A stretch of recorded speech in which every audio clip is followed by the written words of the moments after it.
பார்வதி கல்யாணமாம் அதனை பூலோகம் கொண்டாடுதாம். பார்வதி கல்யாணமாம் அதனை பூலோகம் கொண்டாடுதாம்.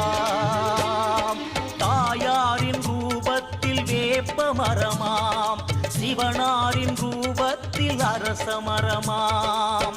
வேப்ப மரத்தில் குங்குமம் தீட்டி, அரச மரத்தில் திருநீரு பூசி, அன்னைக்கும் சிவனார்க்கும் கல்யாணமாம்.